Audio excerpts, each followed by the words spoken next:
Using a TENS unit can be overwhelming. As a physical therapist, I know there are so many programs and settings that patients often don't know what to do, and as a result, they don't use them at all.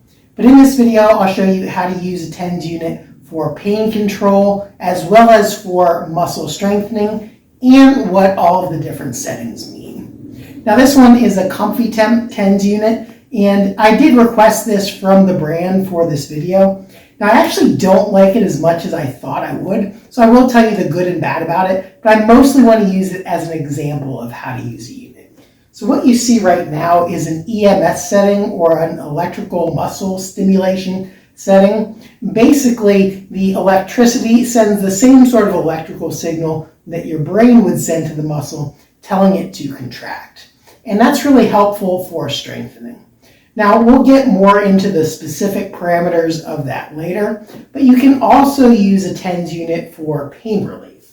I'm going to turn this off for just a second and we'll set it on a different program. This one has 24 different programs. Programs 1 through 10 are for pain relief. Programs 11 through 20 are for muscle stimulation. And then programs 21 through 24 are DIY, where you can set the parameters yourself. And that's what I thought I would really like about this, but I don't like it quite as much as I thought. But for the TENS settings, basically if you're having pain in a muscle or in a joint, you would set the pads on either side. So say I was having pain right here, this would be the correct pad placement. If I was having pain in my knee, I'd put one pad on either side of my knee. If I was having pain on my neck, say right here, I'd put one pad right there, one pad right there. So it's not rocket science, you just put one pad on either side of the pain point. Now, one thing I do like about this unit is it actually has 4 different channels here. I only have one connected, but there are 4 sets of wires that come with it. So let's say you were having bilateral neck pain on both sides. You could put one channel on each side of your neck and also one channel on each side of your back. So if you are having multiple areas of pain, that is one area where this one does shine. But let's say we want to set it to a TENS setting. I just have it on program 1 right here. And I'm going to turn it on and turn up the intensity. And you can see it does kind of make the muscles twitch a little bit, but I'm not getting a full-blown contraction like I was before. So it's more of just a quivering sensation. And there are lots of different programs. Largely, I just recommend to patients play through the different programs, find the one that you like the best, and then continue to use that one. It shows that this is for the glutes, or other programs are for the back or the arm. But honestly, it doesn't matter that much. Just find the one that feels most comfortable for you and then stick with that specific program. You'll see it's actually starting to make the muscle contract a little bit more. And that's one thing I really don't like about these smart units, is they kind of vary the program without you really knowing what it's going to do. So it is more of just a trial and error. So I typically recommend finding one that has DIY settings or do it yourself, where you can just tell the machine what you want it to do and you know that it will predictably do that. I'm going to turn this off for a second and we'll set it on an EMS setting where it will make the muscle contract. So I'm going to have to go through to EMS and turn it up. And we'll just pick one random program. This one says it's for my neck, but again, I can use it anywhere. Turn it up, and you'll see it gives a little bit stronger muscle contraction. Now, one problem with this unit and most units that have preset programs, specifically for EMS, is that you really need a full-blown muscle contraction that's sustained for a period of time. In the research, it's usually 10 to 15 seconds on and then 45 to 50 seconds off. So a 1 to 3 cycle or a 1 to 5 cycle. So 15 seconds on, 45 seconds off, or 10 seconds on, 50 seconds off. And you really need that, because if you think about if you went to a gym and you were continuously contracting your muscle like this, it would get tired after a period of time. And so you need that rest in order for the muscle to truly be able to strengthen. And with these, it's really producing a muscle contraction, but it's not continuous and your muscle will tire out pretty quickly. So that's where the DIY mode comes in, or do it yourself. And I really like units that have DIY settings because you want a dumb unit, basically. You want to be the one in charge. telling the unit what to do. Now this one does have a DIY setting, and I'll explain the different parameters. Again, it's not quite as good as I would have liked it to be.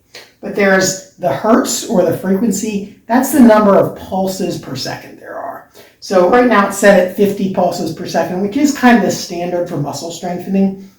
You can set it anywhere from, I believe, 10 to 199 on this unit. If you have it very low in, say, the 1 to 10 setting, you can actually kind of perceive the different pulses, so it feels like sort of a very fast thumping. Once you get it up to, say, 150 pulses per second, you can't really perceive each of the individual pulses, so it feels more of just like a sustained buzz rather than individual thumping pulses. But 50 pulses per second, or 50 hertz, is the one that's used most often in research for muscle strengthening. The next setting is the pulse width, or you may hear it called the pulse duration. That's how long each individual pulse is. So if you imagine you're getting 50 pulses per second, it's not on that entire time. It goes on and then off, and then on and then off. And the pulse width, or the pulse duration, is how long each one of those pulses lasts. It's measured in microseconds, which is millionths of seconds.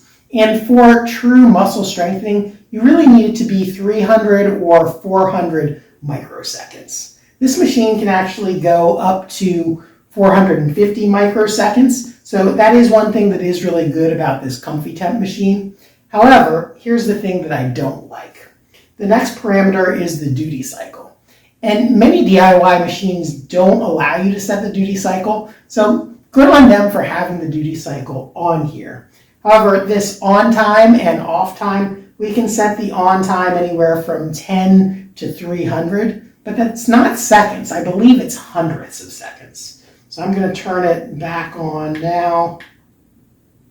It's going to be on for 300 and off for 300. And we'll just kind of see how long that goes. 2, 3. Yeah, so 300 is about 3 seconds. So it's going on for 3 seconds, off for 3 seconds. So each one of these is 1/100th of a second. Now ideally, like I mentioned before, you really want about 10 to 15 seconds on to 45 to 50 seconds off. And so this unit isn't really sufficient to do true strengthening. It doesn't give you a long enough work time or a long enough rest time between repetitions. Now, if you were going to do this for quad strengthening, say after a knee surgery where you needed to wake your quadricep back up, you'd want to set the pulse width around 400 microseconds like I have it right now, and then you'd want to set 10 seconds on and 50 seconds off. But again, this machine can't specifically do that. But I hope this did at least help clarify some of the confusion that people often have with TENS units. To summarize, if you're having pain, just set the pads on either side of the painful area and then turn it up to an intensity that feels comfortable for you. If you want to use it for muscle strengthening, then you put it on either side of the muscle that you want to strengthen. Select a pulse duration that's 300 or preferably 400 microseconds, and then you want to use a 10-second on to 50-second off, or 15-second on to 45-second off time. And you want to use 50 pulses per second or 50 hertz. Now, if you did find this helpful, make sure to give the video a like. And if you would like to check out this ComfyTemp unit, check the link in the description below. Thanks for watching, and I'll see you in the next video.